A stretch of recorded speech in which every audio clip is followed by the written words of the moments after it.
Hey y'all, I'm Lydia. You've done the hard work of prepping and recruiting. You know your objectives and you're thinking about how to best set up your session for maximum engagement. You're ready to dive in with young people to find out how their experiences or perspectives can influence and improve your strategy or product. Often, the goal of a youth fellowship program is to learn and create alongside young people. And how in the world do we do this if our best laid plans seem to not land, especially with quiet folks? There are more ways to engage than by watching the first person raise their hand. Here are some specific tips for supporting quiet members of your group. First, be aware of the diversity within your group, starting with yourself. Think about when you are most engaged in thinking and discussing. What does it take for you to feel invested and to understand that the facilitator cares about your story or opinions? Also, how long can you pay attention to a facilitator or group conversation? What tactics help you learn, comprehend, and participate in group dialogue and discussion?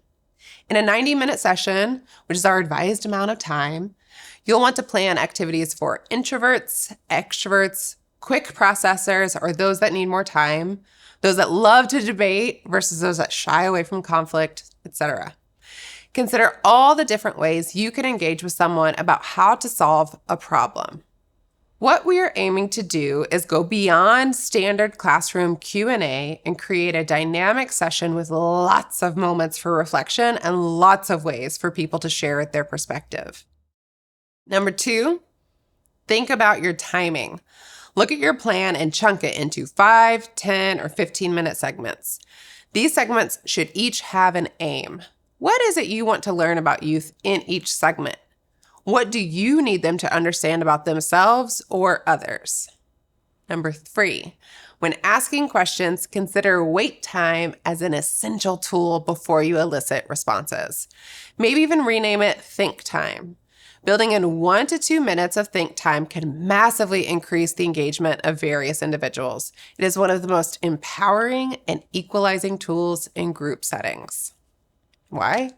Often, quiet folks in groups aren't quiet because they have no thought. It's just that they're processing or waiting for the right moment. In a culture that is often dominated by extroverts, note, I am one of those. Extroverts are often some of the first folks ready to share an idea. Some youth will be bursting at the seams to share their perspective. Inadvertently, that same eagerness may derail an introvert's thoughts or confidence in sharing an idea. Plan accordingly to give ample moments of quiet reflection within your session. 4th, design experiences that allow participants to give you feedback in multiple ways, not just verbal discussions. Let's go through some of those. 1, Jamboard was a great tool we used a ton, and it's changing. Digital whiteboards and workspaces like Mural, Figma, and other tools allow participants to share ideas, photos, and answer questions non-verbally. This allows for think time and also helps individuals build off of someone else's ideas. This also ensures you have visual feedback you can use later in your analysis. 2nd, send a quick survey or form during the session. This allows you to view and unpack the data later and ensures everyone answers the questions at hand. It should be short. This is not the time for a 20-question survey. Think about 1 to 5 questions that help you meet a certain aim and how taking the survey may serve as a tool for pre-thinking to support a deeper discussion after the form is filled out.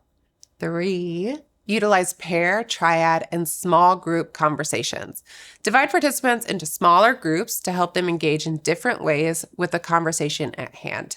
When you bring the group back together, have individuals share out the stories and ideas from someone else. One of the norms I love to use and we use a lot at Build, especially in spaces where participants are sharing stories and experiences that may put them in a vulnerable space, is what's said here stays here, what's learned here leaves here. Meaning that there will be some times of vulnerability, sharing a story that really connects you to an idea, a hope, a moment of frustration for someone. And the ultimate goal is that we use our collective experience to learn and grow. So, having youth share other stories allows them to practice that very thing and also helps create spaces for active listening.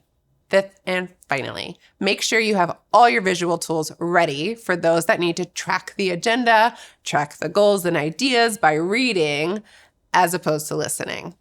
Share links to supporting documents before or print them out and at the beginning of the session. This may be the deck with key insights or questions you're referencing, a product demo you want to show, or the discussion questions on a document. Have them open in a window online for quick reference in case people get lost. And remember, you are co-creating with others. The more you share, the more folks can feel invested in the session. So let's recap. Be aware of the diversity of your group and the way people learn and think. Plan your timing. Use think time to allow reflection. Break people into groups and get your tools ready for multiple forms of feedback. All of these methods help ensure you meet various learners where they are at, which should in turn give you a great session where you are co-designing with youth.